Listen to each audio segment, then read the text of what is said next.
Haleluya, puji Tuhan, selamat pagi dan salam sejahtera di dalam kasih Tuhan kita Yesus Kristus. Kita bersyukur kepada Tuhan kalau pagi hari ini kita bertemu kembali, berjumpa kembali di dalam keadaan yang baik, keadaan yang sehat dan diberkati Tuhan. Nah, pagi yang baik ini mari kita menyediakan hati kita, diri kita untuk bersama-sama kita mendengarkan firman Tuhan. Mari kita berdoa. Bapa di dalam surga, Bapa di dalam nama Tuhan kami Yesus Kristus, pagi yang baik ini kami mau menyediakan hati kami untuk mendengarkan firman-Mu. Berkati kami semua ya Tuhan, dalam nama Tuhan kami Yesus Kristus kami berdoa. Haleluya, amin. Puji Tuhan, tema firman Tuhan pagi hari ini yaitu mendatangkan kebaikan. Sekali lagi, tema firman Tuhan pagi hari ini mendatangkan kebaikan. Kita perhatikan bersama-sama Roma 8 ayat yang ke-28. Roma 8 ayat yang ke-28. Kita tahu sekarang bahwa Allah turut bekerja dalam segala sesuatu untuk mendatangkan kebaikan bagi mereka yang mengasihi Dia, yaitu bagi mereka yang terpanggil sesuai dengan rencana Allah. Nah, Bapak Ibu jemaat yang kekasih, pagi hari ini kita mau belajar bersama-sama tentang sebuah kalimat, yaitu mendatangkan kebaikan. Apa yang terbersit di dalam pikiran kita ketika kita berjumpa atau kita mendengar kalimat ini, mendatangkan kebaikan? Firman Tuhan dengan jelas, Rasul Paulus mengungkapkan pernyataan ini kepada orang-orang percaya yang ada di Roma. Nah, kalau kita memperhatikan latar belakang, bahkan kita memperhatikan kehidupan dari orang-orang percaya yang ada di Roma, khususnya kalau kita mulai melihat dari ayat yang ke-31 sampai dengan ayat yang ke-37 di sana, kita memperhatikan bahwa orang-orang percaya yang ada di Roma sedang mengalami tekanan, sedang mengalami kesesakan, sedang mengalami penindasan, sedang mengalami aniaya. Bahkan kalau kita memperhatikan di dalam bagian ini, khususnya di dalam ayat yang ke-36, Rasul Paulus berkata bahwa oleh karena engkau kami ada di dalam bahaya maut sepanjang hari, kami telah dianggap sebagai domba-domba sembelihan. Nah, ini adalah satu realita. Ini adalah satu kenyataan yang sedang terjadi di tengah-tengah kehidupan orang-orang percaya yang ada di Roma. Nah, kalau kita memperhatikan keadaan dan realitas seperti ini, tentunya kita harus memahami bahwa mendatangkan kebaikan itu tidak berbicara tentang kebaikan yang kita alami secara lahiriah ini.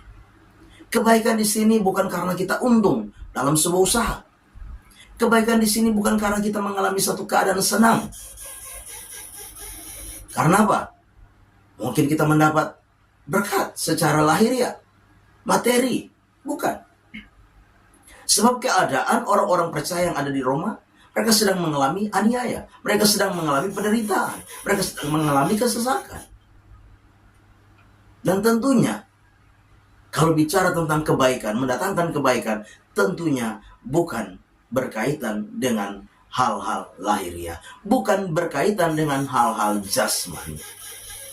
Nah, Bapak Ibu jemaat yang kekasih, mendatangkan kebaikan bagi mereka yang mengasihi Dia, yaitu bagi mereka yang terpanggil sesuai dengan rencana Allah. Jadi mendatangkan kebaikan di sini adalah kebaikan yang berkaitan dengan apa? Kehidupan batin ini. Kebaikan ini berkaitan dengan kekekalan. Bapak Ibu jemaat yang kekasih, kata kebaikan ini dipakai kata agathos. Agathos yaitu berbicara tentang kebaikan yang berkaitan dengan apa? Sifat, karakter. Jadi lewat masalah, lewat penderitaan, lewat aniaya yang terjadi dan dialami oleh orang-orang percaya yang ada di Roma, Tuhan sedang mengerjakan kebaikan bagi mereka. Jadi hari ini kita mau belajar bahwa jangan pernah berpikir kalau ikut Tuhan maka kebaikan yang kita alami itu sifatnya lahiriah. Tidak. Karena kebaikan yang sifatnya lahiriah itu sifatnya apa? Fana, sifatnya semu, sifatnya apa? Temporer, mudah berubah. Hari ini kita masih punya sesuatu, besok belum tentu kita punya. Karena itu kebaikan yang sifatnya lahiriah, tidak menentu. Karena berkaitan dengan hal-hal lahiriah. Tetapi kebaikan yang dimaksud di sini lewat kebenaran firman Tuhan, Allah turut bekerja dalam segala sesuatu. Allah turut bekerja dalam segala hal. Untuk apa? Untuk mendatangkan kebaikan bagi saudara, bagi saya, bagi kita semua. Artinya apa Bapak Ibu Saudara yang kekasih? Artinya bahwa Tuhan memakai segala keadaan, Tuhan memakai segala kondisi, Tuhan memakai segala situasi, bahkan apapun yang ada di dalam dunia ini untuk membuat kita semakin hari menjadi semakin baik. Baik di dalam apa? Dalam hal apa? Karakter. Dalam hal sifat. Baik untuk membawa kita menikmati kebaikan yang sesungguhnya, yang sifatnya apa? Kekal, sifatnya abadi di dalam hidup ini. Nah, Bapak Ibu jemaat yang kekasih, kalau hari ini keadaanmu kurang baik, kalau hari ini situasimu kurang baik, kalau engkau sedang mengalami suatu keadaan buruk, ingat, keadaan buruk itu sedang dipakai oleh Tuhan. Tuhan sedang bekerja lewat keadaan yang buruk itu untuk apa? Membuat engkau semakin baik. Membuat apa? Agatosnya itu terjadi dalam hidupmu. Jadi Bapak Ibu jemaat yang kekasih, kalau keadaan saudara dan saya sedang tidak baik-baik saja, jangan sampai kita mulai apa? Mulai mundur. Kita mulai kurang setia. Kita mulai kurang apa? Sungguh-sungguh.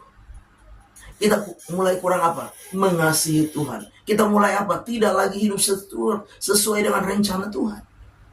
Kalau kita tidak mengasihi Tuhan lagi, karena keadaan kurang baik, karena situasi buruk, kita tidak lagi mengasihi Tuhan, tidak lagi hidup sesuai dengan rencana Tuhan, maka kita tidak akan pernah mengalami yang namanya agatos Tuhan di dalam hidup kita. Kita tidak akan pernah mengalami kebaikan Tuhan yang apa? Berkaitan dengan kekekalan di dalam setiap kehidupan kita. Ingat, Allah kita adalah Allah yang baik, gembala yang baik, pemberi yang terbaik di dalam hidup kita.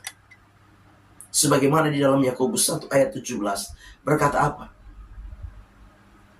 Pemberian yang baik itu apa? Berasal dari Allah, dari atas Bapa segala terang. Padanya tidak ada perubahan, tidak ada bayangan dan pertukaran. Dia akan selalu memberi yang terbaik. Tapi terbaik di sini, agatos ini, bukan berkaitan dengan hal-hal lahiriah, tapi berkaitan dengan hal-hal batin.